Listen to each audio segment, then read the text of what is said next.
Hey everyone! Tonight we are going inside the stomach of a legend, Alexander the Great, the man who tamed wild horses as a teenager, built towns like he was playing old Sim City, and conquered half the known globe before he turned 33 still had to decide what to eat for breakfast every day. Was it grilled lamb in a golden bowl, cooked lentils in a tent on the battlefield, or just anything that did not run away quickly? Before we open his royal lunchbox, please like the video and subscribe, but only if you really like what I do here. Also, please let me know where you are watching from and what time it is in the comments. I enjoy seeing who's watching this at 2 horror M while eating cereal straight from the box like a real war general. Now, turn down the lights and maybe turn on a fan to make a gentle noise in the background, and let us take our time getting ready for tonight's trip. Before he became Alexander the Great, he was just Alexander. Eat your porridge. Young Alexander of Macedon, who would later construct an empire, conquer the world, and be mourned by 3 continents, started his day like any other noble boy with a breakfast that was highly healthy but hard to chew. Imagine a cold morning in Macedonia. Aristotle and the sun are not up yet, but the kitchen is full of the noises of boiling barley and people thinking it tastes better today.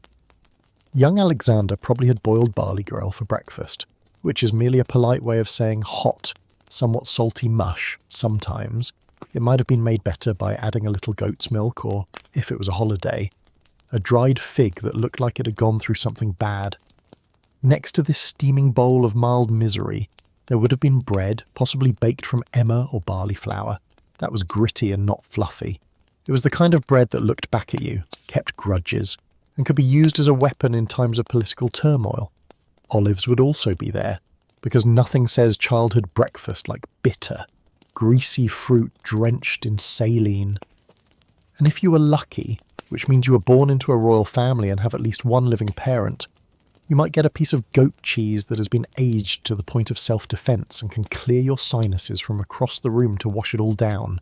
A glass of wine, yes, even for a child, but do not get too thrilled. It was so diluted that it looked like purple water. Macedonians thought that only barbarians and poets with bad taste drank pure wine. It sounds humble, and it was. But it was not because the Macedonian court did not have enough money. No. Philip II, Alexander's father, raised him in a culture of self-control on purpose. No luxury, no softness, just calories, protein, and the mental training of a guy who would one day eat military rations in Persia without blinking. There were no golden pancakes or royal eggs Benedict, but mush, olives, and bread so thick it could hold up a falling column. The first thing to do today is have breakfast. Picture this, you are eating lunch, and across from you sits Aristotle, a philosopher, physicist, and full-time buzzkill when it comes to overdoing it. You just want to enjoy your barley bread and maybe a fig, but he's over there delivering a TED lecture on moderation between portions of lentil stew. Alexander was not just learning how to use a sword when he was an adolescent. He learned about ethics, logic, eloquence, and maybe even which meals made you too lazy to take over Asia. Aristotle, who was a student of Plato and believed in balance in all things, took it upon himself to make sure that Alexander's body and mind were fed equally, albeit they may not have been equally happy. Meals were chances to grow as a person. If you reached for a second piece of cheese, Aristotle would probably raise an eyebrow and say something like, "Gluttony dulls the soul and thickens the wits. Good times." But this was not simply some stuffy food shaming. Aristotle thought that food was very important in making leaders. You were weak if you did not eat enough. You were decadent if you had too much. You got an empire and a tight core somewhere in the middle. Alexander probably learned the distinction between food that gives him energy and food that makes him look good throughout these lessons. It is impressive that people thought simple legumes like lentils were beneficial for the soul, since they taste like disappointment unless they are heavily seasoned. At the same time, anything that was too sweet, spicy, or fancy was to be looked at with mistrust, as if it could change your morals and make you lazy by sunset. It is even ironic that eating became a way to teach. Most kids were learning the alphabet by scratching letters into wax tablets, but Alexander was presumably being asked questions about what Hippocrates believed about wine ratios, and if figs made people think bad ideas. Even when he was eating the best Persian food, he still believed in this way of eating. Lamb cooked with pomegranate sauce and rice that smelled so good it should have been against the law. Alexander often kept things simple: bread, meat and water, and maybe a few olives if things got crazy. No, lunch with Aristotle was not pleasurable, but it did help shape who I am. Alexander learned more than simply how to take over cities. He learned how to say no to more food, and that was how they led in ancient Macedon. If you have ever packed a lunch with love, hope, and one slice of old bread, you are doing great. You might already be able to work as a Macedonian field cook. In ancient Macedon, the average lunch was not about taste. It was about not passing out in the sun while yelling military chants. Alexander's regular lunch, especially before his campaigns, would have been quite simple, almost austere. We are talking about a piece of barley or emmer bread that has been hardened to the same level as ceramic tile. You had to earn the right to chew this bread, and it was best done with a dagger and a prayer. Along with this crunchy main part of the dinner were some local treats. Goat cheese that smelled like it wanted to attack you, and onions, which were almost a food category in Macedon. People thought that onions made you stronger and more durable, and they also made your breath smell terrible. You might also get a tiny bag of figs or dried dates, depending on the time of year, and whether the supply caravan had been eaten by wolves. In the past, these fruits were like dessert. It was chewy, sticky, and had a texture that was between leather and regret. For protein, there would be salted or dried meat, usually goat or beef, and sometimes bear if they had just robbed someone fancy. It was not very juicy, and it was not soft.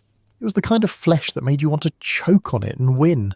And what did they drink if they were lucky? Wine that has been watered down. If not, lukewarm water from a leather flask that had been soaking in perspiration and saddle dust for most of the day, revitalizing.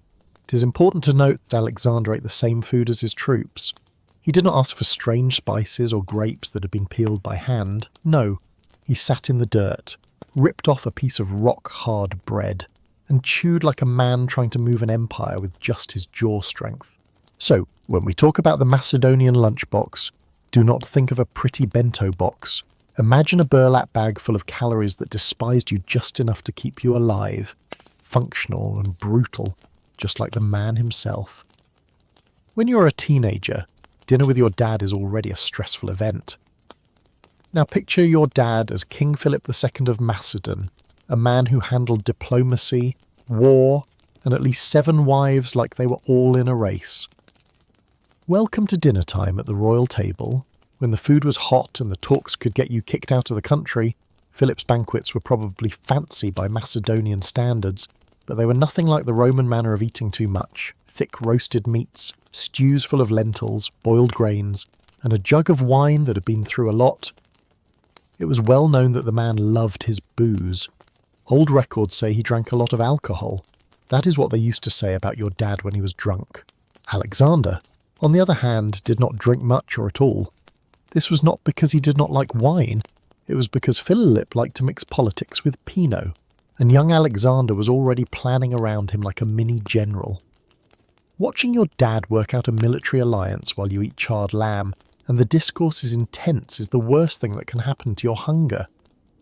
You have got military experts squabbling over boundaries, poets singing verses between gulps of stew, and philosophers nonchalantly abusing each other in ancient Greek. Alexander is calmly eating his cheese and thinking about how he can someday beat his father in battle, which he accomplished. Philip would sometimes bring back strange foods or substances from different parts of Greece, fish with spices, cakes with honey, or unusual herbs that made your tongue tingle.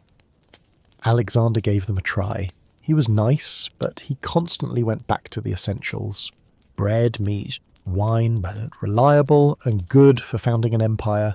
The emotional side of these dinners, let us just assume that treatment was not around yet. Philip was both a role model and a migraine in sandals. Their relationship was both loving and fighting.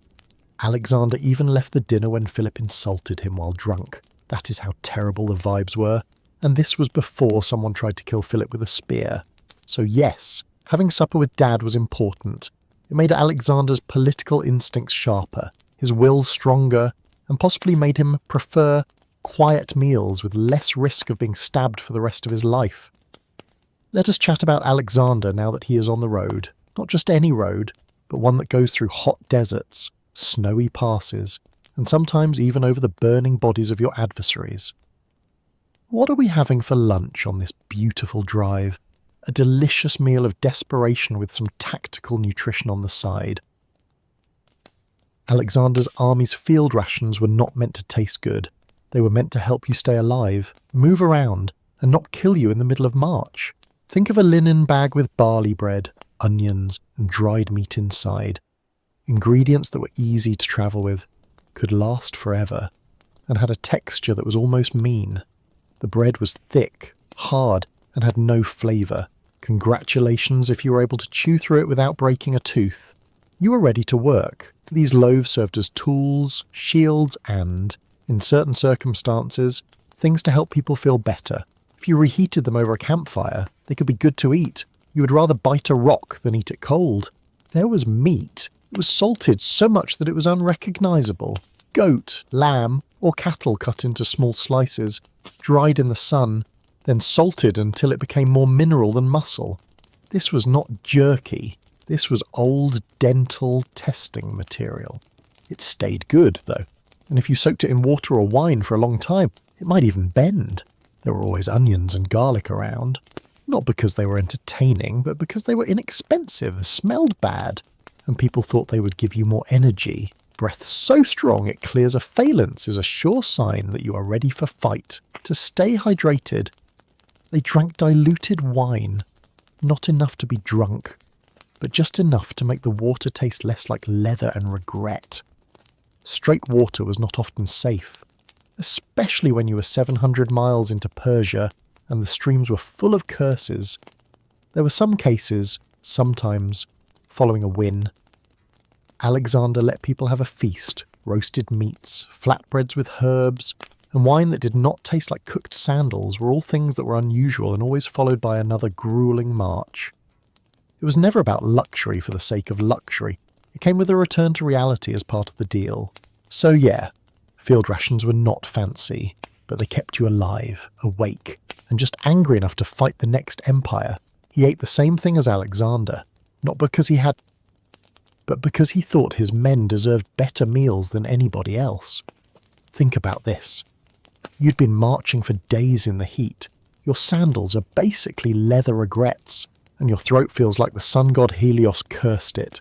A soldier suddenly notices a small puddle, not a spring, not a stream, but a muddy puddle that is presumably next to a frog.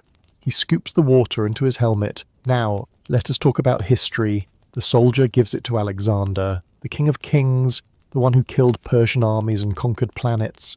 Alexander calmly looks at the water, thanks the soldier, and then empties it on the ground in front of everyone. It is one of the most famous and dramatic times of Alexander's life, not because of what he drank, but because of what he didn't. But let us stop for a second. Why use a helmet? In the past, helmets were standard, but cookware was not. It was your cup for drinking, your bowl, your head protection, and your emergency chamber pot. Multifunctional, effective, and a little dirty, Alexander's action has nothing to do with drinking water. It was performance art with the goal of boosting morale. If he, the most powerful man in the world, was not going to drink until everyone had the water, then you, the foot soldier with sunburn and trench foot, could wait too. Was the water clean? Most likely not. Ancient armies did not have Brita filters, but that was not the goal.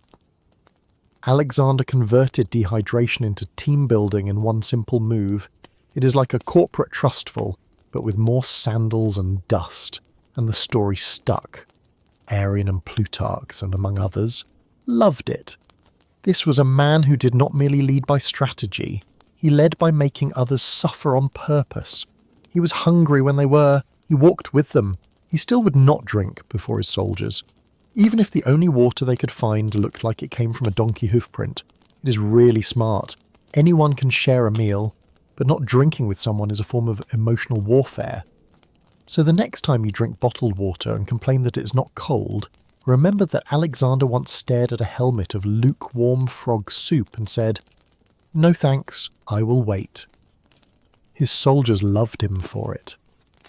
There are benefits to taking over an empire. One of them is food enhancements. When Alexander marched into Persia, he did not merely see aristocrats who were scared and empty palaces. He was met with feasts so lavish that Macedonian bread looked like gravel on a napkin. Persian food was serious business. These were the people who gave the world rice pilaf, saffron, stewed lamb with pomegranate reduction, and about 47 kinds of sweets that all sounded like honey brick. Their royal banquets had gold plates, crystal pitchers, and exotic fruits piled up like pyramids. There was also enough roasted meat to scare a small forest. And then there is Alexander, the king of khaki porridge and philosophical moderation, who walks into this food fever fantasy. It was like putting a Spartan in a whole food store. Did he give in at times? He was not formed of rock. People claim he did sample the saffron rice, the pastries stuffed with dates, and the wine that was so potent it needed its own map. But in general, he ate relatively little. He still liked bread, meat, and water better than any stew with jewels or figs with gold dust. This was not merely a matter of taste. That was a statement. Alexander thought that being too gentle meant losing empires. While the Persian lords lounged on silk pillows and chewed into stuffed quail, Alexander was still chewing on his faithful barley biscuit, maybe hoping it had a little more existential resolve. But he did let his guys enjoy the loot. They had been eating dust and boiling goat for years, so they earned a night or 12 of excess. Roast lamb, grilled fish, and honey cakes were all served on plates that were so fancy they probably had their own succession plan. But Alexander was still careful. He would seen what happened to leaders who let luxury get too deep into their lives. A squishy belly was not a good shield in battle. That being said, he was not totally safe. People say that some Persian foods, including rosewater and cinnamon, made their way into his meals. After all, flavour was not treason, so indeed. Persia brought a banquet, and Alexander tried some of it, but in the end, he still ate like a man who had to travel deserts, chase foes, and did not trust anything that shone on a platter. Alexander never had the supper with Darius III, but he did have dinner because of him. Alexander chased the Persian monarch throughout Asia like the most determined pizza delivery person in the world. In the end, he got more than just the crown. He got everything he needed to eat. We are talking about a royal kitchen that works on steroids. Darius did not bring a couple cooks and a saucepan with him. He travelled with hundreds of chefs, bakers, spice managers, and professional food testers whose duty it was to eat this in case it kills the king. It was more like a Michelin-starred military convoy than a camp. When Darius ran away and left the dining tent behind, Alexander entered a world of excess that only gods and individuals with very weak egos had been able to enter before. Gold-plated dishes, tables groaning under slow-roasted lamb, saffron rice, grilled fish wrapped in fig leaves, and sauces that had been there longer than most Macedonian warriors. What did Alexander do? He sat up straight, apparently ignoring the couches, and ate silently while everyone else lay down and tried not to look at the very concentrated conqueror. No slouching or lounging, just chewing with a purpose and maybe some judgment. This was not disrespectful. It was a deliberate signal. Alexander was not going to get caught dressing up as a Persian prince. He wanted everyone, especially the Persian nobles who were now nervously pledging their fealty to him, to know that he was still Macedonian, still disciplined, and still very capable of kicking over the table if things went too mushy. But let us not pretend he did not like the change. Some sources say that Alexander picked up some Persian eating habits, such as having multiple courses and sometimes drinking wine with flowers in it. He was not too proud to enjoy nice meals. He was barely beyond requiring it. So no, he did not eat with Darius in the usual way. Instead, he ate in Darius's seat with Darius's silverware and Darius's scared cooks all around him, which was much better. After all, revenge is best served on a gold plate with roasted goat and political power on the side. A variety of factors made Alexander the Great famous. Brilliant tactics, an unquenchable desire to rule the world before the age of 33. But the menu for tonight is wine, a lot of wine. There was enough wine to make Dionysus say, Hey, maybe pace yourself. Even though Alexander usually held back, there were times rare, dramatic, and a little sad. When he leaned all the way into the goblet, the most famous of them happened in Persia, where the hero who had just conquered the land threw a huge, lavish party with a lot of guests who nodded too soon what was on the menu. Most likely, there was a lot of Persian food, including roasted lamb, rice pilafs, spicy fruits, date syrups, and wine that flowed like it owed someone money. There were long, emotional toasts, and maybe even toasts when people cried about Achilles and read Homer dramatically. Then the event happened. After numerous rounds of diplomacy that got more and more unclear, Alexander, who was said to be drunk but still royal, decided to fire down the royal palace at Pepilolis. Why historians are still arguing. Some say it meant something, some people feel it was revenge. Some people think it was a dare that he did while inebriated and his friends egged him on. You know how it is. A little too much fermented grape juice, and all of a sudden you're setting fire to a world wonder. Alexander woke up with a hangover and a kingdom that was a little burned. This could be the first time in military history that someone regretted drinking wine. This was not the only time a drunk leader did this. Other accounts say that battles broke out after feasts, such the night Alexander killed his close friend Cletus in a drunken frenzy, the same man who had once saved his life in war. That night ended with throwing up, crying, and a crisis of life or death proportions. Just another Friday in Babylon. The main point. He was so preoccupied with control that booze was the only thing he could not see, and the more successful he was, the harder it was to keep the wine and the yes-men from spilling over. So, of course, Alexander did drink too much from time to time, and he was neither a god or a king when he did. He was basically a really inebriated individual who could not tell how big things were and had access to torches, which was horrible. Marching into India was more than just a move in the world of politics. It was a food surprise for Alexander and his tired warriors, who had been eating flatbreads. They had crossed hot deserts and walked through frigid mountain passes, and now they were face to face with spices they could not say, and beasts that looked like siege fortresses with tusks. India was a revelation when it came to food. There were lentils, rice, ginger, turmeric, tamarind, and enough chili heat to convert a Macedonian soldier's helmet into a steam room. Ancient accounts, albeit not very clear, talk of how the troops came across completely new cuisines, curries, fragrant stews, and vegetables that were not only boiled till they were sad. Alexander is said to have embraced it. Even though he liked things simple, he was interested, flexible, and just self-aware enough to recognize that you should not insult the food of the people you are invading. He sampled their meal, he honored their customs, but he did not learn how to cook. That was still someone else's concern. His men, on the other hand, did not change as easily. Macedonian troops were made to eat meat, bread, and be grumpy. People were suspicious of spiced lentils and odd fruits, and in some cases, they complained loudly enough to scare the elephants. Many soldiers are said to have started missing the good old barley stew. If you can call barley stew good, that is. Then came the elephants, but not as meal. They were there to fight. Alexander, who was always practical, probably looked at a battle elephant and concluded, "Okay, we are not eating that, but we are definitely hiring a few." Still, Indian hospitality meant tables full of delicious food. Such goats cooked in spices, fried doughs, and date desserts. Even if Alexander just ate tiny amounts, he could not overlook how generous everyone was. Some tales even say that he gave food back to his men to raise their spirits, which is an old way of saying, "Here, stop sobbing and try this." In the end, India grew beyond the empire's limits.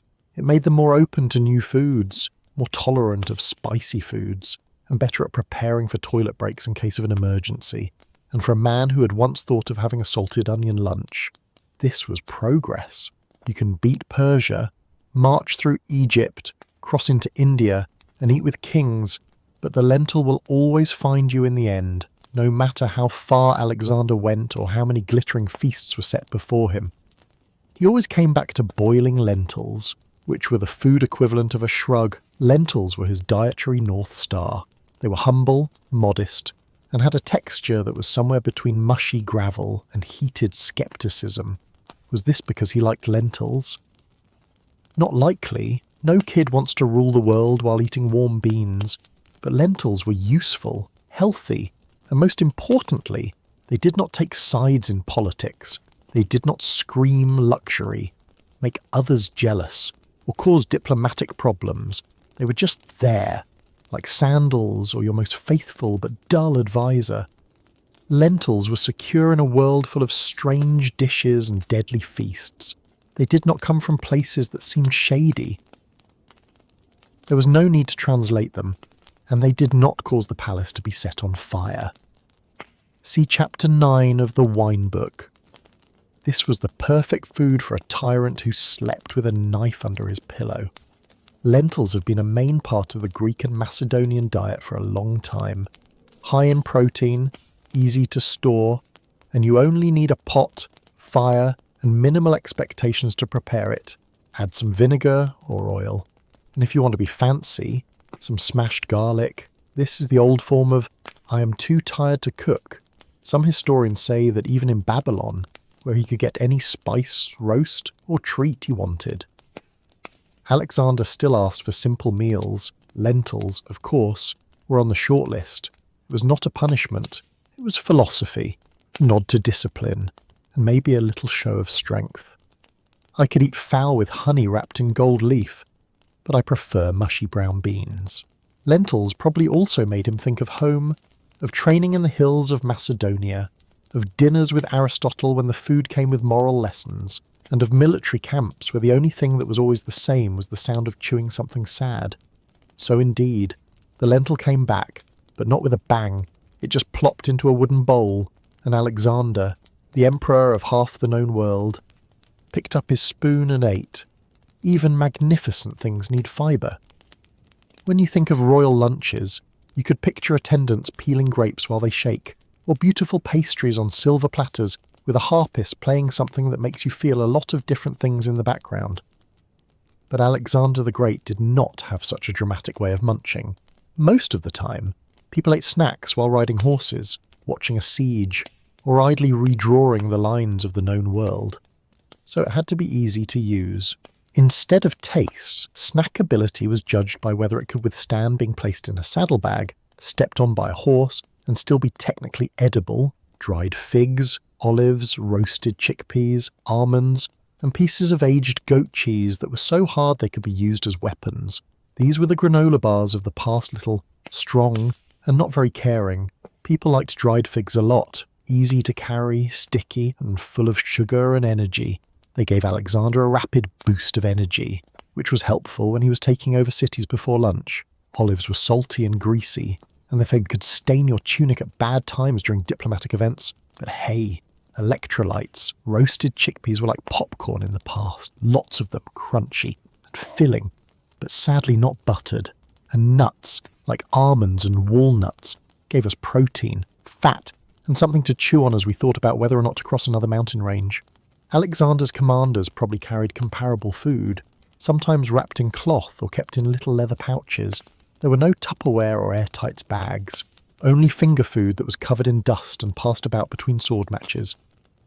There was always dust on the road, of course, not eaten on purpose, yet almost impossible to avoid.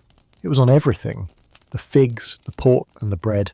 There was a reason why armies in the past were thin. They were always nibbling on sand and acting like it was seasoning.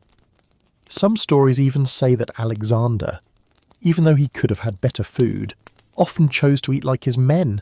He didn't want to seem far away or spoiled, and eating goat cheese while sitting on a rock with your guys, that is the basics of ancient military strategy. No, royal refreshments were not too fancy. They were strong, useful, and primarily flavoured by the environment, which for Alexander tasted like ambition, road filth, and the occasional fig. There are times when every empire goes overboard with food, and Alexander's conquests were no different. His regular meals were usually both functional and lovely, but there were times, like after wins, when things got strange at banquets, not odd like pass the salt, but more like Is that a fire-breathing dancer weird? Victory feasts were like a diplomatic play and a calorie binge. Persian nobles would be trying not to cry into their golden napkins. Macedonian troops would be wondering if honeyed lizard was a joke, and Alexander would be sitting at the top of it all, trying to keep things from turning into interpretative wine-fueled bloodshed. There were too many roasted animals for one table at these banquets, as well as bowls of rice soaked in pomegranate juice, cakes fashioned like birds, and wine poured by men who wore more jewellery than clothes. There were also live shows, music, poetry, acrobats, and maybe even an elephant or two doing something meaningful and a little scary. But the real trouble started with the toasts. In Macedonian culture, drinking was not merely accepted, it was almost like a weapon. Men would try to outdo each other by drinking more wine and giving long speeches. It began with "to Alexander" and finished with someone saying, "I would die for your sandals," while crying into a leg of lamb. One of the most famous rogue dinners happened in Samarkand when Alexander endeavoured to bring together Macedonian and Persian customs by allowing both groups eat together as equals. A lovely idea, but a logistical nightmare. Language hurdles, cultural differences, and the fact that Persian food had sauces, but Macedonian food thought salt was a luxury. Someone was about to flip a dish. Sometimes the weirdness was unintentional, like when Alexander held a banquet in a city that had just been taken over and still smelled like smoke. Other times it was on purpose, like when people brought extravagant tribute dishes, live peacocks, honey-glazed camels, or a pudding that needed 6 servants and divine patience. These feasts were not just meals, they were political statements, ways to bring people together, ways to promote morale, and sometimes lessons in why you should not let the Thracian guy near the wine amphora. So yes, Alexander could throw a party, but even then he typically ate little, drank wisely, and watched everything like a guy who knew history was always taking notes. When Alexander got to Babylon, he was more than just a monarch. He was a world-famous brand, and his diet now included foods from Greece, Persia, India, and whatever they roasted in Bactria. Of course, Babylon rolled out the red carpet. And by red carpet, we mean big dinners that make the opening ceremonies of the Olympics look like potlucks. This was the best food he had on his trip. Babylonian cooks were experts in making things fancy. They could eat lamb that had been fed grain, spiced date wine, prepared fruits, and an infinite supply of sauces, all served with style and generally on something gold. There were courses of food, music, incense, and the faint smell of either glory or tiredness, or maybe both. Alexander's table had become a major event in world politics, seated next to him. Persian satraps, Indian diplomats, Greek generals, and maybe even a philosopher or two, all pretending they were not really uncomfortable with cumin. But even though it was a show, Alexander still ate simply most of the time. He did not eat too much, he did not wrap himself in honey, he retained his old habits, including eating bread, pork, and maybe a little alcohol. Even when peacocks filled with dates were walking by. Part of it is discipline, and part of it is political message. Yes, I dominate the globe, but I'm still modest enough to eat jerky like a field grunt. And then there was the last meal. There are a lot of different stories about what happened, since ancient historians were not very good at confirming facts. However, most agree that Alexander went to a huge feast, maybe to commemorate a god, a buddy, or just to celebrate making it through another Thursday. Food was present, he drank a lot of wine, and then he got sick. Was it poisoning, a fever, malaria, or liver failure from years of trying to take over the world? We will never know. We do know that Alexander was bedridden for 11 days and could not talk, eat, or get up. The man who had eaten whole continents could hardly drink water. There is not a full record of what he ate last. Probably was not very big, may have been a cup of wine or just a wet towel over his lips.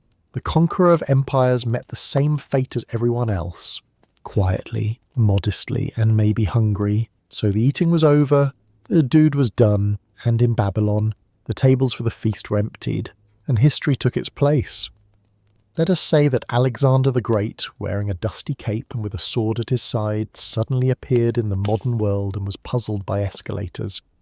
He ended himself standing in line at a food court. What would he get?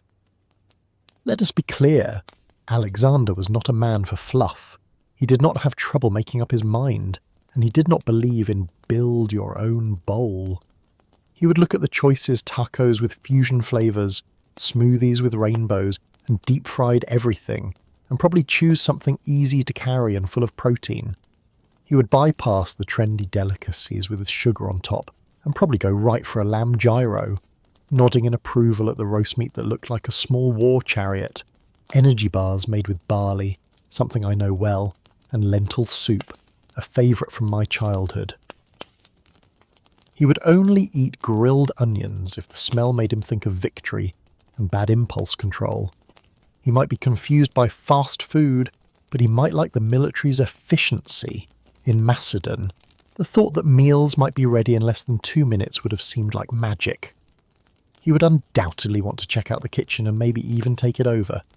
He would have questions if he had to deal with a modern menu. Why do they call this a Caesar salad?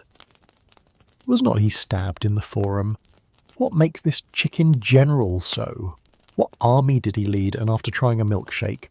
This is great. What animal did you receive the sugar from? He would probably do well health-wise. His initial regimen, which was low in carbs and involved exercising 20 metres before breakfast, had already been approved by influencers. He basically came up with the idea for paleo, keto, that is just the time of year for campaigns. But even with all of this newness, Alexander would probably still want things to be simple. He had a flatbread, some roasted meat, and a cup of wine, mixed together because he was not a barbarian. No cupcakes with glitter, no avocado toast, and no meal served in a mason jar. Why? Because Alexander was more than just a man of appetite. He was a man with a goal. Food was fuel and a tool, sometimes a morale booster, but seldom the main event. So, if you're ever having trouble deciding what to order, just ask yourself, would Alexander eat this or would he take it over? And all of a sudden, that lentil wrap does not look so dull anymore. When the ancient world was coming to an end, and the smartest people in the Mediterranean were still getting together under colonnades to discuss about the nature of the universe, a woman named Hypatia was at the centre of it all. She was born in Alexandria in 360 CE, which was a place where many different ideas came together.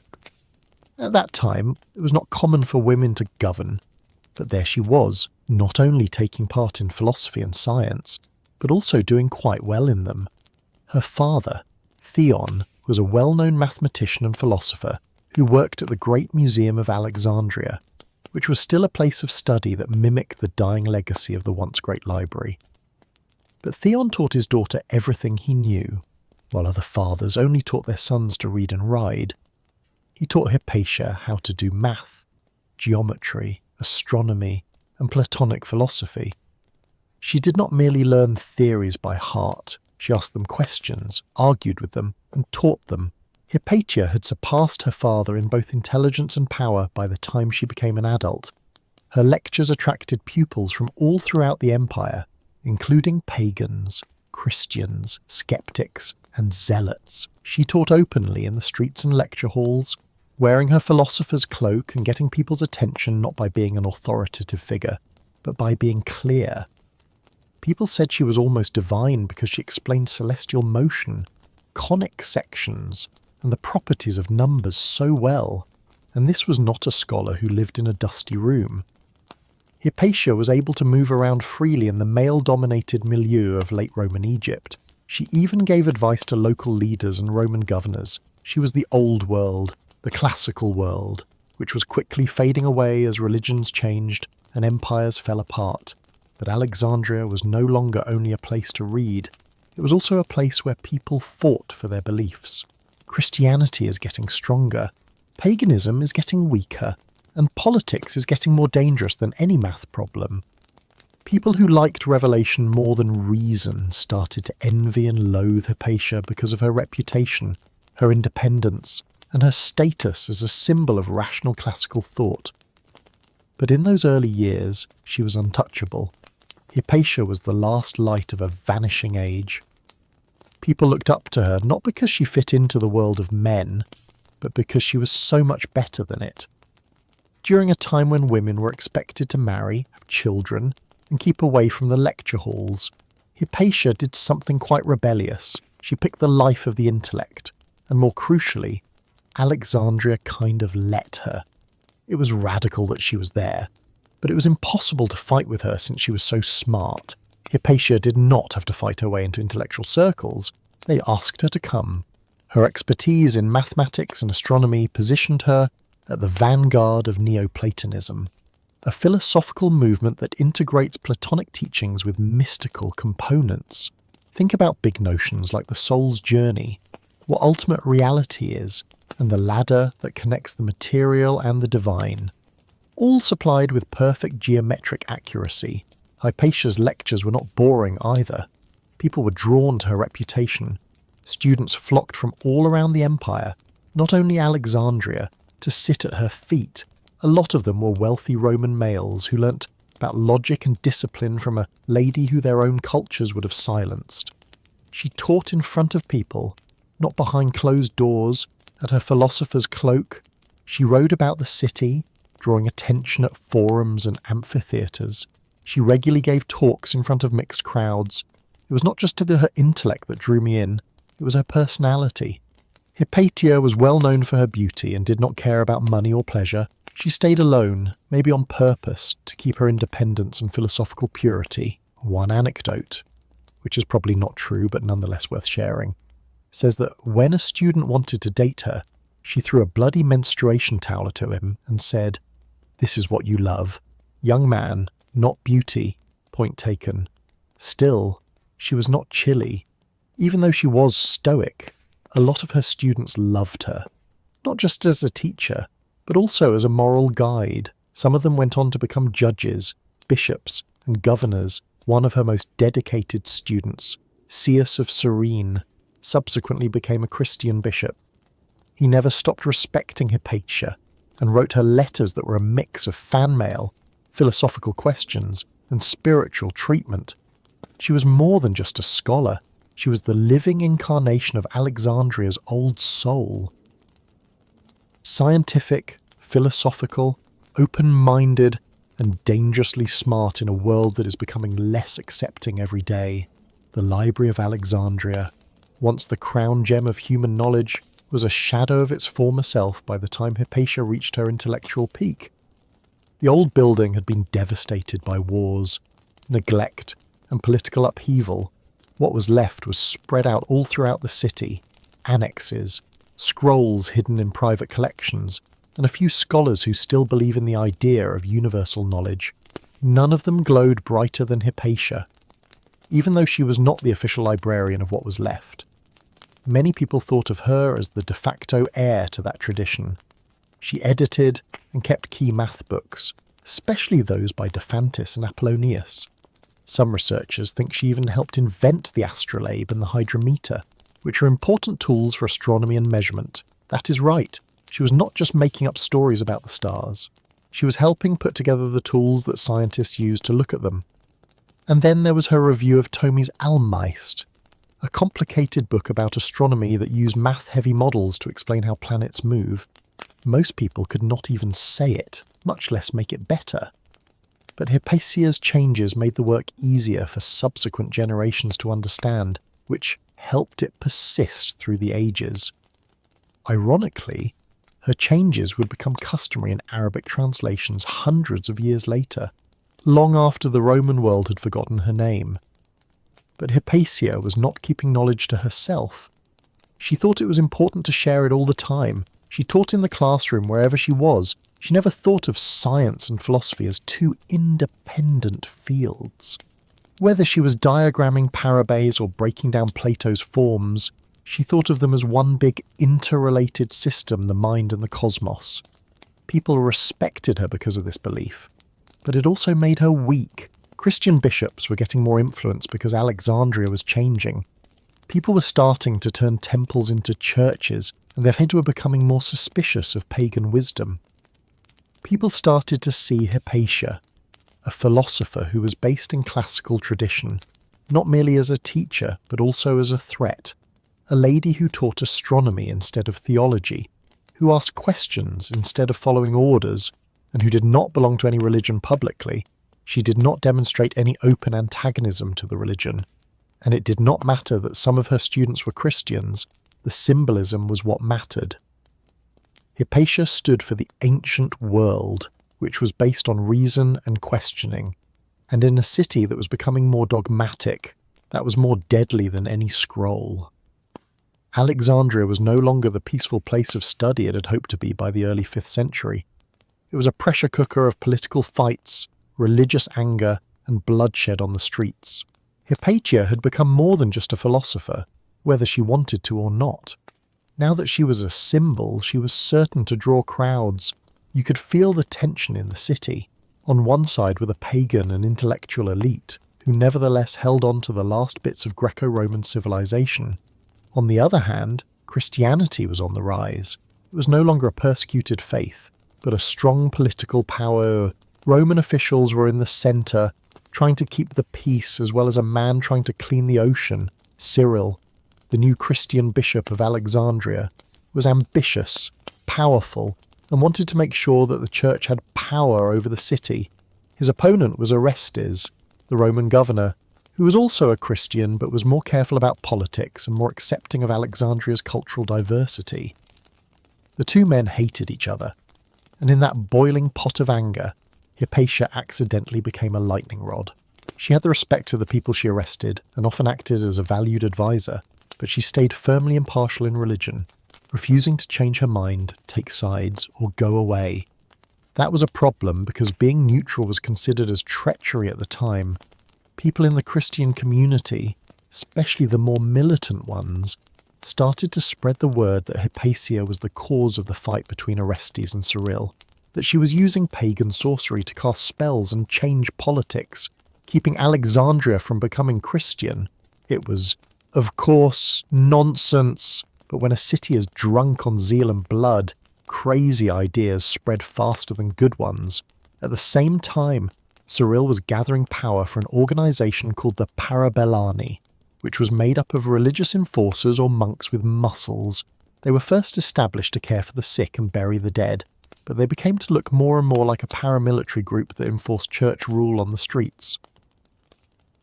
And there was Hypatia, who was smart, free, and revered by the Romans. She was also unapologetically pagan in her beliefs. She rode her chariot through town like she did not have a target on her back, but in Alexandria's new order, no one was safe from the gunfire for long. Cyril of Alexandria did not want to be a leader for the sake of being a leader. Cyril became bishop in 412 CE after his uncle Theophilus died. He inherited a church that was ready to take over, and he did not want to be just a spiritual leader. He used theology like a sword and politics like a knife, and Alexandria, which was divided by ideology, was the best venue for him to run his campaign. Cyril had two goals: to get rid of heresy and show that the church is more powerful than the government, and he did not waste any time. He shut down Novatian churches, expelled Jews out of the city, and grew his power over both the pulpit and the street. His sermons did more than merely inspire, they got people moving. He understood the impact of combining holy discourse with physical force, and the Parabellani, the church's unofficial militant group, became his boots on the ground. Of course, this did not sit well with the imperial governor who arrested them. Even though a Christian was arrested, Rome's long-standing policy of religious tolerance was enforced. He fought back against Cyril's aggressive actions, especially those that broke the law. Their romance fell apart swiftly as a marble sliding down a temple stairway. Orestes sought to use diplomacy. He attempted to keep it under check. He got violence in response. A Christian mob tried to kill him by throwing stones at him while he was giving a speech. And one monk, Ammonius, was caught and killed for the crime. Cyril called him a martyr. The rift was now an open wound. Hypatia was caught in the middle of this dangerous power battle. People who were arrested respected him. People who followed Cyril hated him, and he was impossible to ignore. She was not openly political, but her intelligence and power made her a threat. The fact that she was alive proved that wisdom did not solely come from the church. A woman who is a pagan, an astronomer, and a close friend of Cyril's biggest political rival. It did not matter that Hypatia did not have an army or want to be in charge. In a city where religion and politics were suddenly the same thing, being neutral was the most perilous thing to do, and Cyril's silence on the rising rumours about her would be deafening. In Alexandria, when people start pointing fingers at witches, it does not take long for someone to ignite the fire. By the year 414 CE, Alexandria had turned into a place where people may be convicted without proof, just by suspicion and a crowd. Her detractors were now painting Hypatia in a negative light, even though she had formerly been famous throughout the empire as a brilliant philosopher. People whispered that she was a witch, or that she had arrested people under her spell, and that she was plotting against the church. None of it was based on facts, but facts were not cool anymore. A lot of the propaganda against Hypatia used her fame to hurt her. She was a public person who rode in her chariot, taught in public, and talked to high-ranking officials. That kind of faith in a woman, no less, upset the strict worldview that was becoming popular among Alexandria's religious hardliners. They saw Hypatia as all that was wrong with the old world. She was a woman who thought deeply and refused to change her mind. People said that she worshipped devils, that she performed dark arts, and that her astrolabes were magical tools that could change people's minds. They were really just tools for science.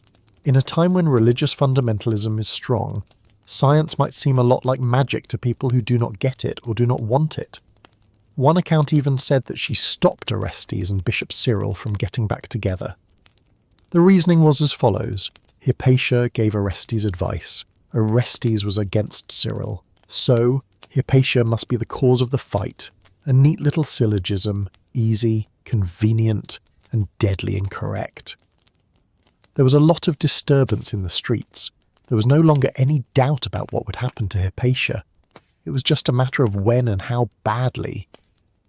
The Parabellani, who used to care for the poor, had turned into fanatics looking for a cause. The city's Christian majority, who were already ready to regard Hypatia as a dangerous pagan witch, simply needed the smallest sign to act. Cyril never publicly gave that nod. He was too careful for that. But his failure to speak out against the stories, to calm the panic, or to publicly defend a woman he must have known was innocent said a lot. After all, silence is only another way to send a message, and so the trap slowly and quietly closed around Hypatia, not with chains, but with whispers and pointed fingers, the kind of prison you do not see until it is too late. It took place in the spring of 415 CE. Hypatia, who was now in her mid-50s, still rode her chariot through the streets of Alexandria, still taught her students, and still dared to live despite the story her adversaries had made up about her. She probably knew how dangerous it was. The looks had become angry, the whispers had gotten harsher, and the air was thick with the danger, but she kept going. A live example of how not to be a zealot. And then one day, they came for her. It was not a formal trial or execution. It was a mob that was angry, righteous, and full of hate. They stopped her in the street, led by the Parabellani and supposedly egged on by a guy named Peter, who was a reader in the church. They pulled her out of her chariot, took off her clothes, and dragged her into a chapel, which had become a butcher's shop. It is hard to talk about what happened next without being scared. Modern stories, especially the one by the historian Socrates Scholasticus, state that the crowd killed her with roof tiles or oyster shells, peeling the skin off her bones. Some people allege they ripped her body apart, piece by piece. We do know that they burned her body after they killed her. It was an added insult, as if getting rid of any evidence of her existence would make the act right. It was a murder of passion, not of policy, the kind that is based on ideas, not laws, no trial, no verdict, just death by wrath. Alexandria lost more than just a woman. That day, It lost its final voice of the classical tradition, its last public philosopher, and possibly its last claim to the global ethos that had previously distinguished it. Orestes could not do anything. He said he was sorry, but he did not take any blame. There were no arrests or public inquiries. The silence that came before Hypatia's death was followed by more silence, and then slowly forgetting. But the harm was done. With Hypatia's death, a metaphorical door closed on the age of reason in ancient times. It was the end of Alexandria as a centre of learning and the start of its decline into religious rigidity. Her disfigured body was the last sign of a long process of cultural decline. A scholar was murdered. A world was gone after Hypatia was brutally killed. Alexandria became unnaturally quiet for weeks, not because peace had come back, but because something important had perished. The streets were still busy. There was still a lot of chants in churches. Bureaucrats still put stamps on scrolls, but the city's soul, that free flow of ideas, that mix of Greek philosophy, Roman government, and Egyptian mysticism, was gone forever. Hypatia did not get justice, no trial, no payment. Orestes, who were already feeble, eventually disappeared from the historical record. Some people feel he left Alexandria too politically isolated to be a good leader. Some believe he was called back to Rome. The one person in charge who had tried to protect her was gone, no matter what, and Bishop Cyril came out of the situation stronger than ever. Cyril said he had nothing to do with her death, but many people thought his silence and words were a sign of acceptance. He did nothing to punish the people who killed. He never publicly spoke out against the act. In time, he was even canonized. St. Cyril of Alexandria is better known for his fights against heresy than for the philosopher whose blood was shed while he was in charge. Hypatia's legacy was quickly buried, both physically and mentally. Many records no longer have her name on them. Her writings are gone, her lessons are credited to other people, and her work in arithmetic and astronomy is spread out over time with few signs of who wrote them. In the flash of an eye, one of the smartest people of late antiquity became a whisper. But whispers last. Centuries later, people started to hear about Hypatia again, first. Renaissance humanists wrote about her as a martyr for reason. Then, in salons of enlightenment, she became a symbol of intellectual freedom that was stifled by dogma. She was raised up again in the 19th and 20th centuries. The woman philosopher was the last person to protect Alexandria's ancient knowledge. She was a tragic figure whose death signified the end of classical culture. Nevertheless, the majority of our knowledge of Hypatia now is derived from male narratives. Students like Caius, historians like Socrates Scholasticus, and chroniclers from a later time striving to put together a broken picture. The woman herself, her voice was muffled, yet her sonnets became thunder.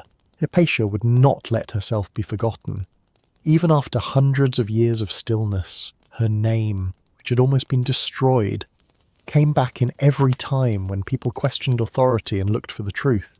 She became more than just a person from history. She became a symbol of an ideology, not just a dead academic. That reason must hold firm even in times of violence. During the Renaissance, those who thought about her story again and held her up as a martyr to ignorance. During the Enlightenment, philosophers and skeptics used Hypatia as an example of what occurs when religion stops people from asking questions. Volater wrote about her death with rage, saying that it was the last nail in the coffin of classical learning. In plays, poems, and later books, she was cast as a tragic heroine. Yes, they are often overstated, but they are always admired. Her narrative has influenced scientists, feminists, and people who do not believe in God in recent times. To mathematicians, she was one of the first women to work in the discipline. She is a forerunner to women who are still battling for representation in STEM today. For women in philosophy, she was a trailblazer from long ago who not only took part in intellectual life but also helped shape it. And for humanists, she is a striking reminder of how fragile knowledge can be when it is met with fear. But Hypatia's legacy is more than just a symbol. Even though most of her writing is lost, researchers think that her ideas are still present in Greek math works that have survived. Her modifications and comments probably became the versions that Arabic and later European academics used. So even when she was not talking, her fingerprints were still on the tools of learning. That is very ironic. The mob that tore her apart wanted to kill her and everything she stood for. But Hypatia lived on, not in temples or churches, but in the imaginations of generations who would not let her name fade away. Today, sculptures of her likeness can be found. Schools are named after her, and people from all walks of life remember her when they see the world getting dumber. She is not only the final light of Alexandria, but also a challenge to all of us to speak freely, think bravely, and never be afraid of the crowd. Truth, like Hypatia, can bleed but not shatter. A secret that is hard to believe is hidden under a tranquil part of the Italian Alps, only 30 misses, Turin. There are no ancient maps or signs for tourists that show it. There are no ruins from the Roman Empire or cathedrals from the Middle Ages. Instead, there is a huge hand-carved underground structure called the Temples of Humankind hidden beneath the mountain village of Vidraco. It is a maze of hallowed rooms, and for almost 20 years, no one outside of a small spiritual group ever realized they were there. This is not a small cave with a few paintings on the walls. The temples have 5 floors that are connected by tunnels, spiral staircases, and domes that might compete with the architecture of famous cathedrals. There is religious art, mosaics, stained glass, cosmic symbols, and golden altars on them. All of these were carved, painted, and put together by hand. It looks like someone tried to build the Siene chapel underground and then added Egyptian hieroglyphs, Buddhist mandalas, Mayan glyphs, and cosmic maps for good measure. And who put it together? Not the Vatican, not a secret order with a long history. No, it was a spiritual group that was not very well known that called themselves Damanhur. They were named after the ancient Egyptian city that was said to be the hub of Horus worship. The group started in 1975 with the idea of a community built on harmony, self-sufficiency, and spiritual growth. The temples were a physical representation of that dream, a holy place where people might reconnect with the universe. Alberto Ayaldi, a former insurance broker who became a mystic visionary, led the construction that began in 1978. Audi and his disciples dug into the rock under a private house without authorization. Plans or power equipment. They worked at night, utilized the dirt they dug up to shape the hills, and told no one. They were spiritually resisting by pursuing in secret what they thought could not be built in public, and they were able to get away with it for 17 years. No one knew that a group of artists, engineers, and believers was carving a wonder underground beneath the simple front of a country house. In the 90s, a dissatisfied former member told the police, who were looking for a bunker or tax hideaway, about it. They were shocked to find one of the most amazing underground constructions in contemporary Europe. There was a reason why the temples of humans came to be. A man named Alberto Ayaldi had a big, very unusual idea that led to them later. His supporters called him Falco. Ayaldi was not yet a spiritual guru in the 1970s. As an insurance agent in northern Italy, he had a pretty normal job.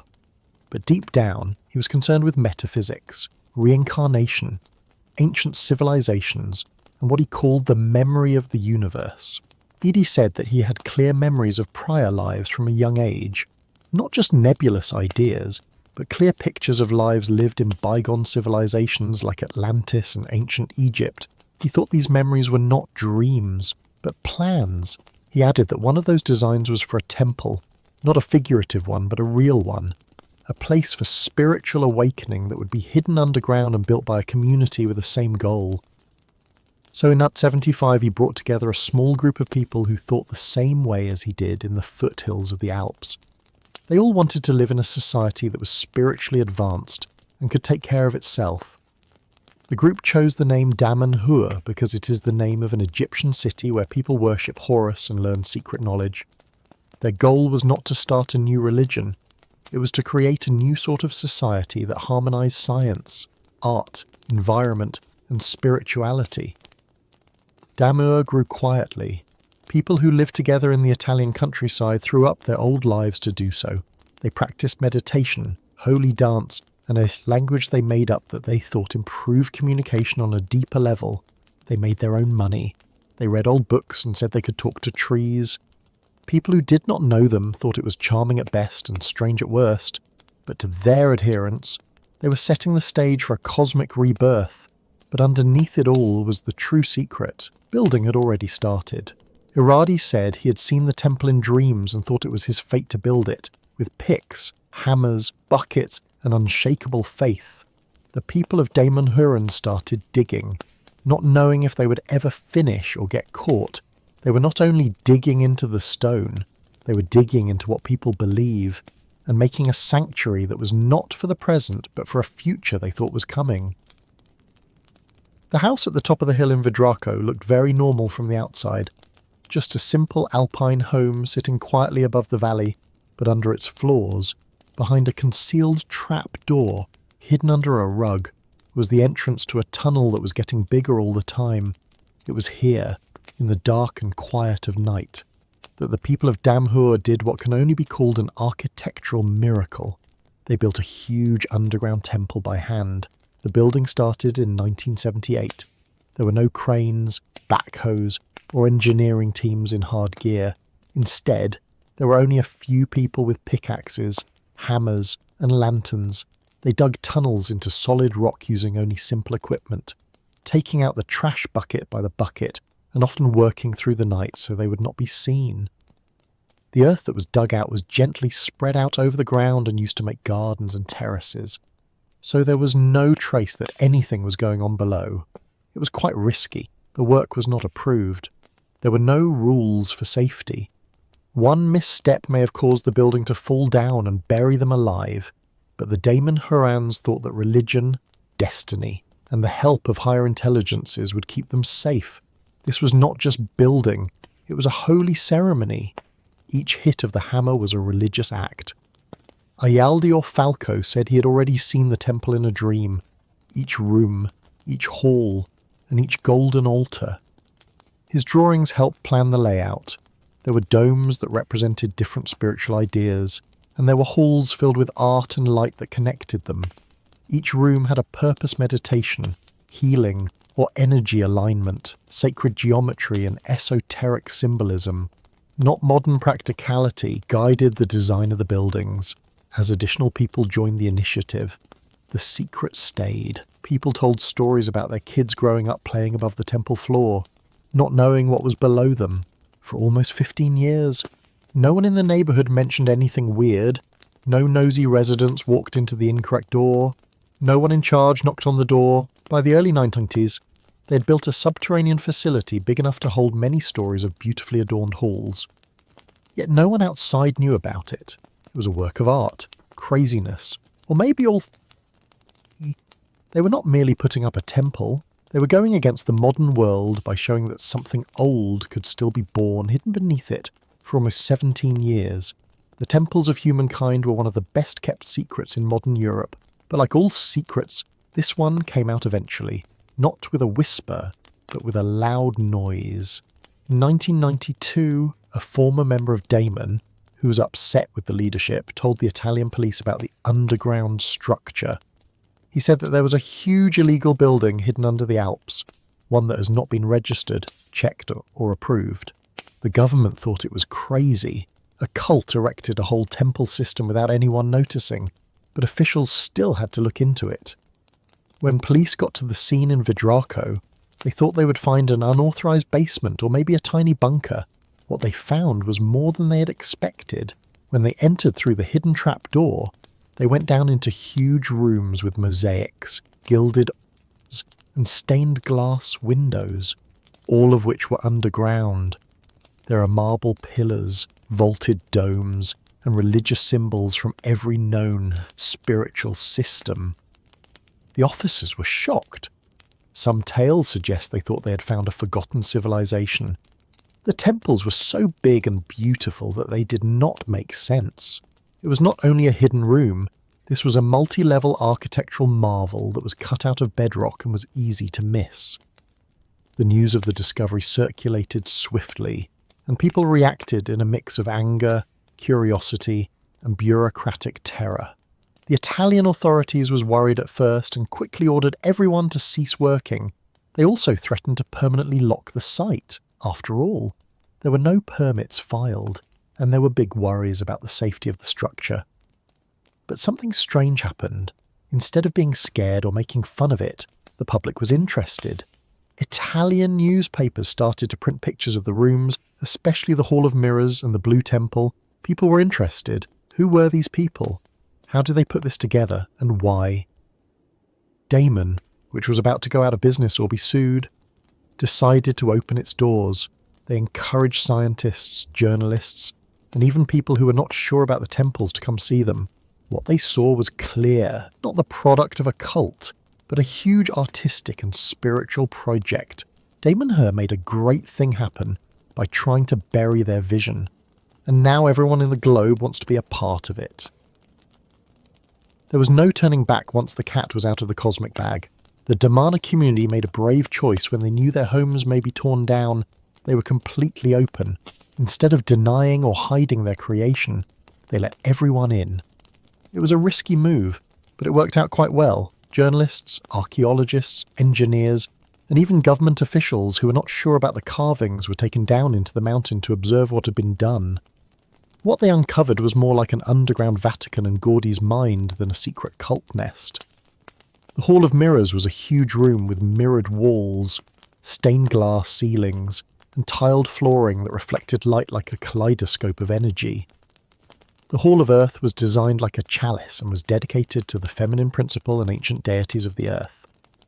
The Damanhurans thought that synchronic lines, or cosmic conduits of energy that transverse the planet, were what the temples were built to be in line with. The building was designed to resonate with these lines, making their effect stronger and converting the room into a kind of spiritual engine.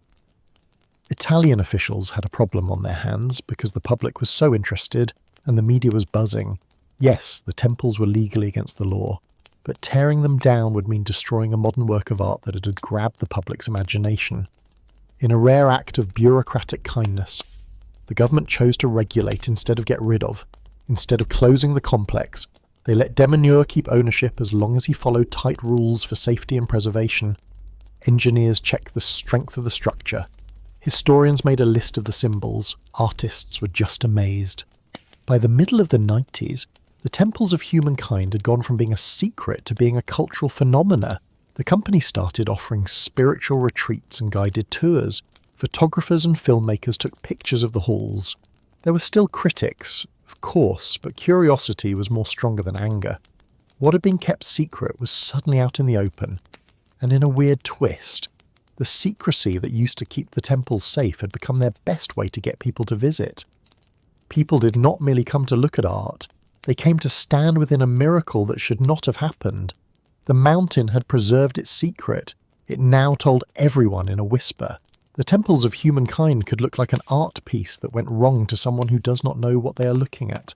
All colours, signs, and cosmic energy, the Damanhurans, on the other hand, think that every square inch has a purpose. Not only was this a holy place, it was a machine for consciousness, a metaphysical tool made to boost spiritual energy, bring out hidden human potential, and bring humanity back in line with the universe. Damanhur's theory is based on the idea that synchronic lines, which are like ley lines or acupuncture meridians, crisscross the planet. They think these lines link powerful places all around the world, the pyramids, Stonehenge, Machu Picchu, and now the temples in Vidraco that are below Earth. The temples were not put together at random. They were purposefully erected at the intersection of these lines, which, according to Damanhurian logic, makes them a kind of interdimensional charging station. The temples have different rooms that each show a particular spiritual idea. The Hall of Water, for example, is about former incarnations and mending emotional wounds. People think of the Hall of Spheres as the temple's energetic centre, a location where people can talk to higher intelligences and civilizations far away. No, not in a metaphorical way. The Damanhurans really think that awareness exists outside of Earth and that the temples are a way to find it. It is not merely a symbol.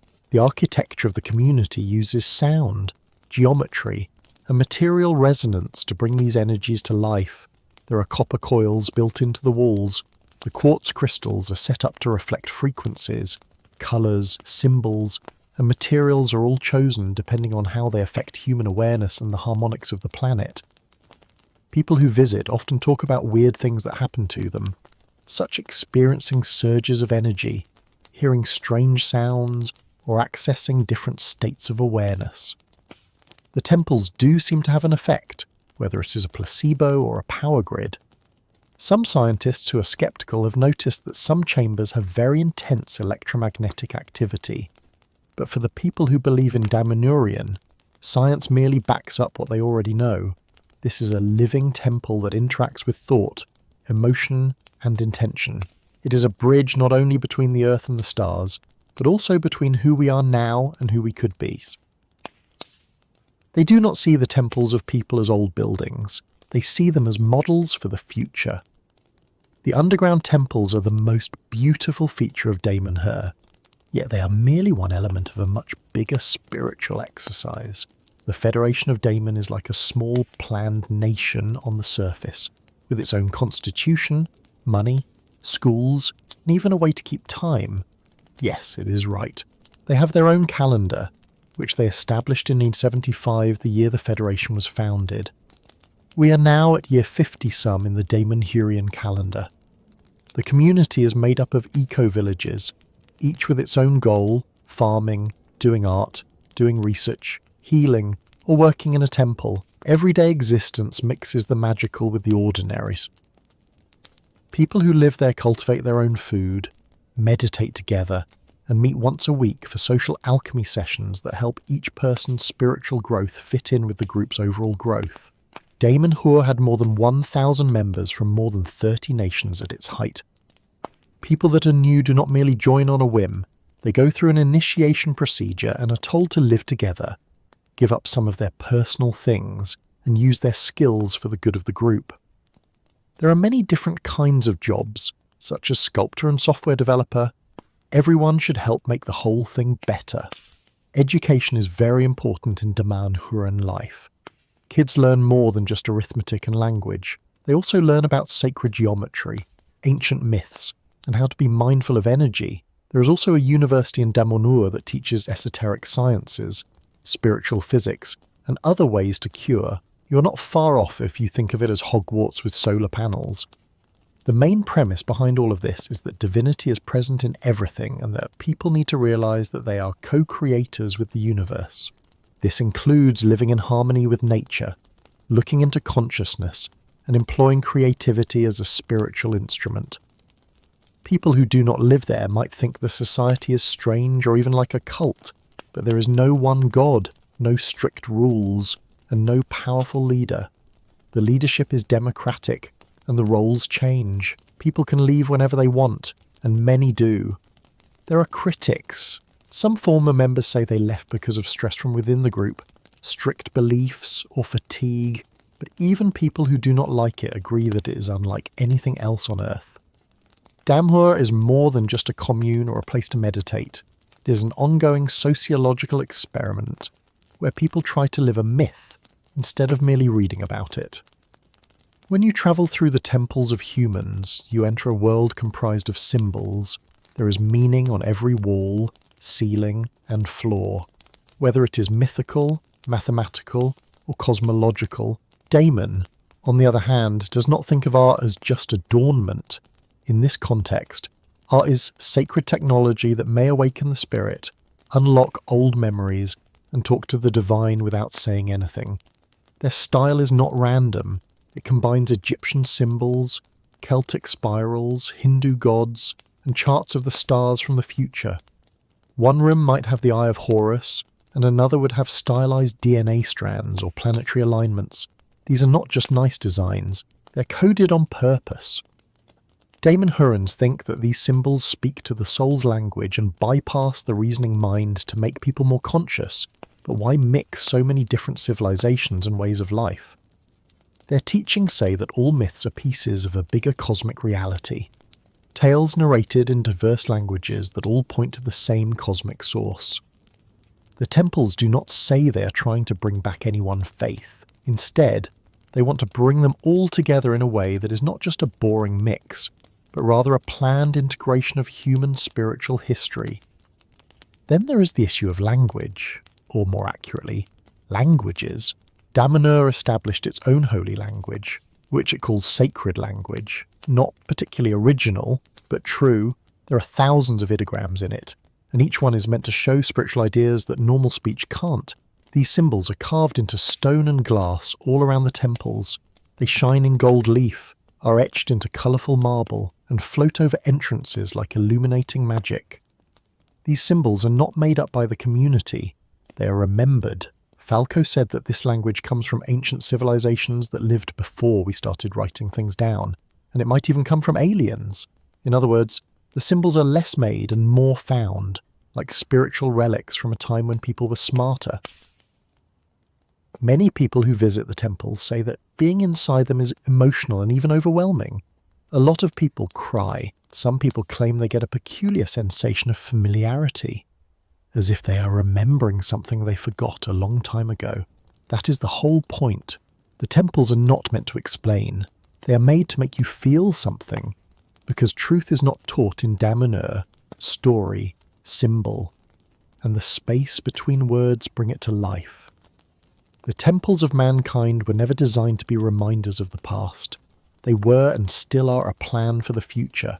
Not just a spiritual future, but also a cultural one where architecture, consciousness, and community come together to make something new. The world above Vidraco is moving quickly with technology and division, but the world below is slowly and carefully growing. One brushstroke at a time, the temples are still not done.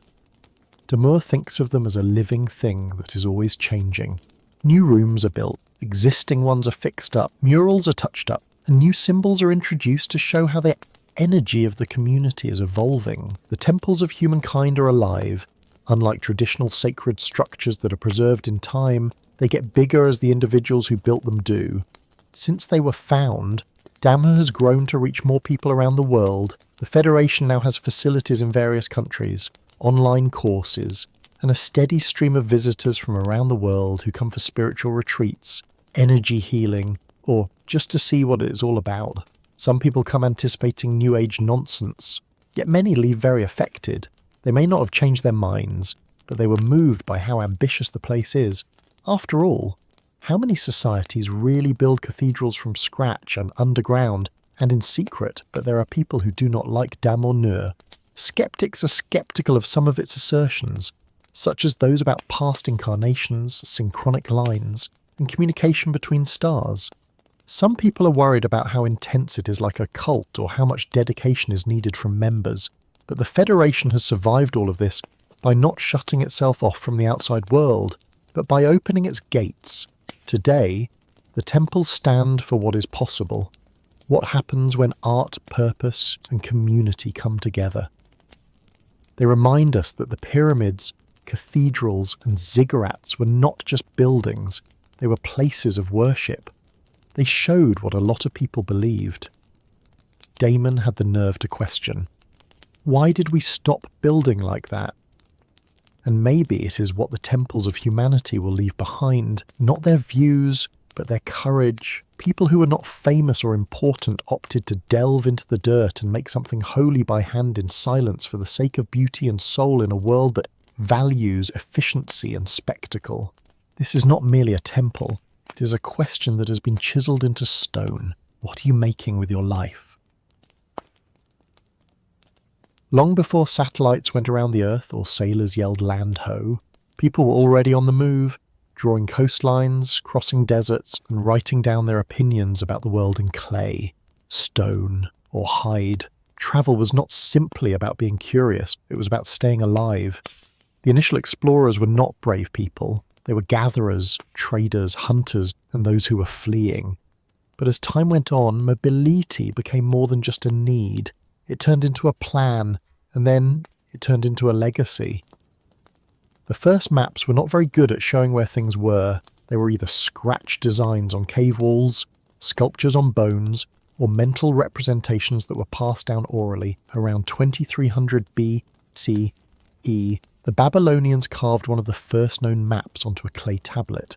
It was not a map of the whole planet, but of a local area with rivers, villages, and mountains. They thought that the world was a flat disk in the middle of a cosmic ocean, with Babylon in the middle. It was not right in terms of geography, but it showed something far more essential: purpose. These people wanted to know what was going on around them. They wanted to find their way. How do you get about without roads, signs, or star charts? You look at the sun, you look at the stars, you remember the land, the paths that animals take, and the way the wind blows, and if you are lucky, you can pass that information on to someone who will remember it better than you do. For example, ancient Polynesians were able to navigate by using ocean swells, bird flight routes, and the positions of stars. Traders in Mesopotamia, on the other hand, used river systems like the Tigris and Euphrates to convey goods. They turned seasonal floods into shipping lanes. People did not often travel alone in these early cultures. It was slow, risky, and done by a lot of people. Travellers faced the dangers of bandits, weather, disease, and even getting lost forever. But they also moved things like goods, languages, ideas, and technologies from one place to another. Trade routes started to look like veins in the body of the ancient world. It did not take new continents for exploration to be transformative. It was sometimes enough to get to the next city-state, oasis, or lush valley. Those little steps formed the connections that would eventually lead to civilization. When we talk about ancient exploration, we are not merely talking about trips to faraway places. We are talking about a deep desire to find out what is on the other side of the horizon, and to make a mark on the unknown. The ancient Egyptians did not travel very far, but when they did it with style, ceremony, and often with an armed guard. The Nile was their main road, and it was not simply for fun trips. Pharaoh sent expeditions south to Nubia, east to the Sinai, and even further to strange places like Punt, which the Egyptians named God's Land. People still argue about where it is: Somalia, Eritrea, and the south of Arabia. No one knows for sure, but what is clear is that the Egyptians sent ships there full of commodities and prayers, hoping to come back with incense, wealth, rare animals, and a sense of divine pride. One of the most renowned recorded voyages took place when Queen Hatshepsut, Egypt's powerful female pharaoh, was in charge. Around 1478 BCE, she set off on a trip to Punt and proudly wrote about it on the walls of her mortuary temple at Deir el-Behi. The carvings show huge ships, men bearing myrrh trees, and people from the area with strange features and fancy headpieces. This was not simply business. It was a mix of diplomacy, propaganda, and spiritual connection. Egyptians also went to the Sinai Peninsula to mine turquoise and copper, not merely to conquer it. These trips often had hundreds of people on them, including workers, scribes, warriors, and priests. The government paid for travel and kept detailed records on it. Pharaohs were not sending out lone explorers, they were using machines for logistics. The officials wrote down everything: what was mined, who took part, and how many gifts were given to the gods to make sure the trip went smoothly. Egypt was not cut off from the rest of the world. Even though it was surrounded by deserts, caravans travelled through the Western Desert, linking oasis and bringing products from as far away as Libya. Travelling by sea was risky, but it did let people get in touch with Byblo, Crete, and other ports in the eastern Mediterranean. But do not get me wrong, travelling in ancient Egypt was not easy. Expeditions were slow, dangerous, and expensive, whether they were by land or by sea, but some thought they were important parts of God's plan. When the pharaoh moved, Egypt moved. Every trip they took reinforced their belief that Egypt was the centre of the universe, and that everything else, whether friend, enemy, or foreign, existed to be discovered, tamed, or respected. They did not see exploration as going against the gods. They were doing it for them. The Phoenicians were the ones who stared out over the sea and built ships to pursue the horizon, whereas ancient Egypt looked within at its gods and river. Coming into being approximately 1500 B, from the coastal cities of Byblo, Tai, and Sidon, which are now in Lebanon. The Phoenicians did not take over territory, they took over the water. By doing this, they became the most daring traders and navigators in the ancient world. They were not an empire in the usual way, no huge armies, no tall ziggurats, but they developed something that could be considered even more impressive a network. The Phoenicians built good trade lines that went from the Levant to North Africa, Cyprus, Sicily, Spain, and even the enigmatic edge of the Atlantic at the Strait of Gibraltar. They built settlements along the road, the most renowned of which is Carthage, which would later compete with Rome. What helped them do well? Boats, fast, smooth, and strong. People thought Phoenician ships were amazing. They utilised a mix of oars and sails with high hulls for protection and curving shapes that cut through waves. These were not only ships for moving things, they were like floating stores full of cedar wood, glass, textiles painted with their unique purple pigment, and stone carvings of the alphabet that people traded like high-tech. Yes, the Phoenicians also gave us the alphabet, which is one of the best ways for people to connect with each other. Their script made writing easier by changing from cuneiform and hieroglyphs to a system with only 22 characters. It would have an effect on Greek, Latin, and finally our current alphabets. But the Phoenicians' travels were not always safe. The waterways were full of pirates. Storms might break ships into pieces, and every new harbour could have unfriendly residents or businesses that were better than theirs. They kept going, but not as conquerors. They were connectors. They brought spices from Arabia, papyrus from Egypt, silver from Iberia, and tin from Britain. Some authors, like Herodotus, say that Phoenician sailors, with the help of the Egyptians, sailed all the way around Africa as early as the 6th century BCE. That is a big assertion, but the Phoenicians were probably the only people in the ancient world who could have done it. They did not make monuments. They created routes, which helped them chart the heart of the old world through trade, wind, and waves. While sailors from the Mediterranean crossed waves and traded goods between cities far to the east, another kind of travel was happening, slower, dustier, and just as life-changing. In ancient China, travel did not entail going by ship. It entailed caravans crossing deserts, going through mountains, and facing some of the most difficult terrain on Earth. This was the start of what we now call the Silk Road, a huge network of overland roads that linked East Asia to the Middle East, Central Asia, and eventually Europe. The Han Dynasty, about the 2nd century B.E., was when it all started. The Emperor Wu of Han sent a man named Jiang Qian to the west to make alliances against nomadic invaders. Jiang Qian's political expedition did not go as planned, but he did find whole civilizations beyond China's western border by mistake. Years later, he came back with tales of Persian products, Central Asian horses, and strange societies. The emperor was not happy about the wait, but he was interested in what might happen. Trade routes grew.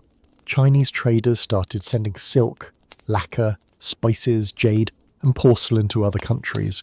Products that were so popular that they became status symbols from India to Rome. Caravans brought back horses, glassware, wool, and gold in exchange. But it was not simply things that moved. Religions, technologies, and ideas moved from one country to another. Buddhism travelled from India to China. Different styles of art came together. There was a trade of instruments. Even paper, which was first made in China, would soon make its way west and change the way people wrote to each other. But travelling on the Silk Road was hard. Caravans went across the Klamakan Desert, which is known as the area where no one comes back. Sandstorms might cover people who were travelling. Thieves were hiding in the faraway passes. With the fact that it was thousands of miles from Chiangan, now Xi'an, to cities like Samarkand or Antioch might take months or even years, travellers depended on oases, which were like green jewels in the desert where little trading cities thrived. Dunang, Kashgar, MV, no one empire controlled the complete road. A patchwork of kingdoms, tribes, and city-states kept it alive by each keeping a part of the route and charging what went through. And yet, even though it was complicated, it worked and changed the ancient world by making a web of connections. There was not just one path on the Silk Road, it was like a vascular system that pumped life, faith, and ambition from one continent to another. The Persian Empire did things differently than other empires. For example, deserts, rivers, and seas were big problems for visitors in the past. They built long, strong, well-maintained roadways that were not merely for conveying armies or merchandise. The Amimenid Persians saw highways as the empire's infrastructure. They were a way to connect all of the conquered territories, languages, and cultures into one system. The regal route that Darius the Great built in the 5th century BC was at the centre of this vision. It goes more over 1,500 miles from Susa in Persia to Sardis at the Aegean Sea. This road connected the empire from east to west, letting messengers, merchants, and military officers travel great distances at speeds never seen before. Royal couriers could travel the whole road in just 7 to 9 days because there were relay stations with fresh horses and supplies along the way. A great accomplishment for the time. The average traveller or caravan would take around 3 months to get there, but the road was not merely quick, it was safe. People who went under the king's flag were safe thanks to patrols, fortifications, and outposts. People from all around the empire, including Babylonian scribes and Greek diplomats, used the royal route to convey things like products, ideas, gossip, and politics. It became the empire's main way to get information in numerous ways. The royal road was only one part of the Persian Empire's road system. It connected cities like Ekbatana, Persepolis, and Babylon, and went all the way to Egypt, India, and Central Asia. Caravans are way stations that give tired merchants and travellers a place to relax and get supplies. These buildings would later be very important for Islamic and Silk Road transit. Persian roads were more than just infrastructure. They were a sign of the empire's intention to bring its numerous parts together, not merely by power, but also by making connections. The Persians made it easy for citizens to engage, trade, and take part in the imperial economy by standardizing the languages, weights, and coins used for official communication. In a world where most things moved slowly and randomly, Persia was a big change. A system that is organized, structured, and made for long-distance travel. To put it simply, the Persians did not just rule an empire, they built it. The Greeks did not establish empires in the usual way, not at least not at first, but they were quite inquisitive about what they were. Greek visitors went all across the ancient globe looking for knowledge, trade, and sometimes just plain old wonder. For them, exploration was not always about winning, it was a means to find out more, gather stories, and chart the unknown. One of the first and most interesting explorers was Thais of Massalia, which is now Marseille. Around 325 BCE, he sailed through the Straits of Gibraltar and up the Atlantic coast to a strange northern land he called Thu. A lot of experts think he might have made it to Norway or Iceland. He talked of unusual occurrences like the midnight sun and icy oceans, which many in the Mediterranean thought were made up. But Pithous did not make up stories. He was a scientist with the heart of a sailor. At the same time, Greek merchants and philosophers journeyed to Egypt, Persia, and India in the eastern Mediterranean. Alexander the Great's campaigns in the 4th century BC opened up the Greek world and started the Hellenistic era. When Greek was spoken from Athens to Bactria, Alexandria, Antioch, and Sutia were cities where people and goods from different places came together. Travel was no longer an exception, it was expected. Then the Romans came, the builders of empires. The Romans physically paved the way for travel. They linked towns in Europe, North Africa, and the Middle East with their famous road system. At its height, the Roman Empire had more than 250,000 miles of roadways, including more than 50,000 miles of stone-paved highways. The Via was built in 312 BCE. were technical marvels meant to last, and many of them are still around today. Roman roads were first used by the military, which allowed legions to quickly put down rebellions, but they also allowed trade, mail delivery, pilgrimages, and even tourism. Rich Romans went to Greek temples, Egyptian pyramids, and spa towns in Gaul. People started to enjoy reading guidebooks and travel stories. Travelling was not merely useful for the Romans, it was a statement. The empire's expanse was shown via the roads. If there was a road that went to your town, and it meant you were important, and with each mile of stone laid down, Rome changed how people in the ancient world thought about distance and connection. The Silk Road and other land routes carried caravans through deserts and mountains. Another network, just as big and old, went across the Indian Ocean. These were the maritime silk routes that linked ports from Southeast Asia to the Arabian Peninsula and from East Africa to India. Before the age of sail, sailors were already using monsoon winds to travel huge distances and make the ocean a worldwide market. The key to it all is the monsoon winds and the seasonal currents that change direction every 6 months. Long ago, sailors learnt to plan their trips based on the winds. When the winds blew in from Africa, they went east, and when they blew back, they went west. With this information, ships could safely travel the open ocean and do trips that had seemed inconceivable. Merchants from India sailed from Gujarat and the Tamil coast to sell spices, textiles, jewels, and ivory. They brought in horses, incense, gold, and even strange animals in exchange. Arab traders from ports like Aden and Oman brought products to and from the Persian Gulf. East African merchants in areas like Rapta traded ivory and tortoise shell. Chinese ships, especially during the Han and later Tang dynasties, also got involved. They sent forth silk, pottery, and lacquers. By the 1st century CE, Greek and Roman ships were coming to Indian ports like Baruch and Muzeris without using any land routes. The Periplus of the Erythraean Sea is a Roman-era guidebook that goes into great depth on the busy trading ports, the items that were traded, and the routes that sailors used across the Indian Ocean. This was not just a guess, it was a guide to doing business around the world, but the water was not merely a location to do business, it was also a mechanism for ideas to get around.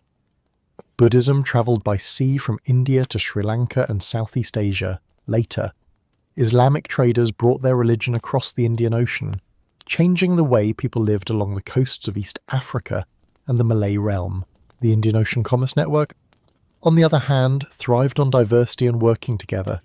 Unlike the sometimes military empires that ruled the region, ports became places where people spoke different languages, practiced different religions, and ate different foods. In the same harbour, a Tamil trader, a Swahili sailor, a Yemeni imam, and a Chinese ambassador might all transact business. The tides in this old sea did not merely move ships, they held up civilizations. Trade, conflict, or empire were not the only reasons people travelled in the past. Faith was the most important cause for millions of people to travel.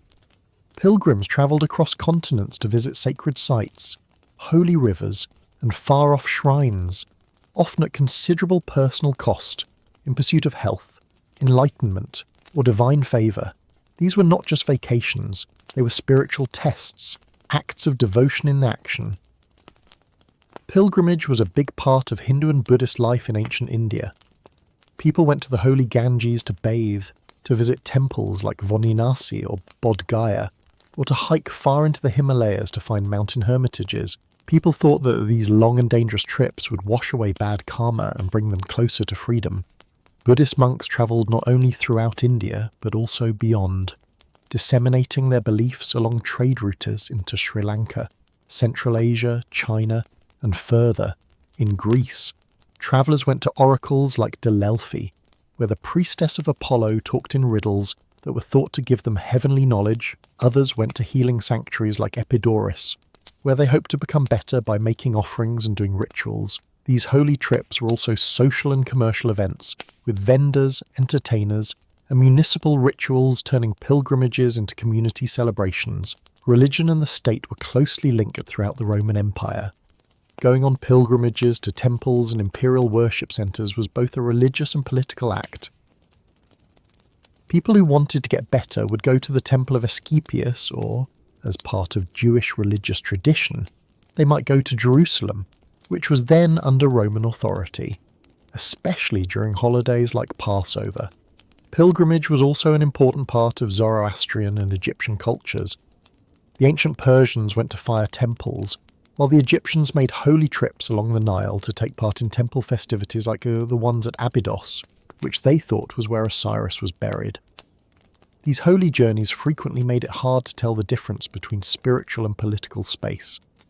People who were faithful also used the roads, not simply warriors and merchants. Along trade routes, shrines were built, and temples served as inns for pilgrims. As a result, pilgrimage helped bring together large areas with similar beliefs and holy places. In the end, these trips were more than just physical ones. Travelling in devotion meant leaving behind one's ego, comforts and attachments in a symbolic way, and coming back changed. The body travelled across the land, but the soul went much deeper. By the time the medieval period began, the world was already connected in many ways. It was not just rulers that did this. It was also the many travellers who dared to go into the unknown. Merchants, pilgrims, adventurers, and intellectuals had established a huge web of routes that were both sacred and commercial, peaceful and dangerous, over land and sea. They did not only leave footprints, they left behind a history of trading goods, ideas, beliefs, and technologies that would impact civilizations for hundreds of years. Travel altered everything. Writing systems like the Phoenician alphabet made it easier for people to talk to each other across borders. Buddhism, Christianity, Zoroastrianism, and eventually Islam are all religions that spread over the world thanks to the constant footsteps of wandering teachers and believers. Indian spices made Roman feasts taste better. Chinese silk was used to decorate the kings of Pantheon. Gold from Africa crossed the Red Sea and ended up in Persian treasury. But travel also changed the way people saw the world, using only sun angles and logic. Ancient geographers like Eratosthenes were able to figure out the Earth's circumference with amazing accuracy, using second-hand tales and bold guesses. Strauss and Tommy drew maps of the continents. Even wrong maps were steps towards something bigger. A vision of a connected Earth where people from far away were no longer myths, but real people on different paths. Over time, these roads, rivers, and sea routes would become the huge trading networks of the medieval and early modern civilizations. The Islamic caravan routes would connect with the Silk Road. Christian pilgrims would stroll on Roman routes. Arab, Chinese, and finally European sailors would learn how to sail on the Indian Ocean. The most amazing thing is that the spirit of ancient travel, the desire to go beyond what is known, still exists. The modern world may be run by motors and GPS, but the same curiosity that propelled Phoenician sailors, Chinese caravanners, and Egyptian diplomats thousands of years ago still beats in its heart.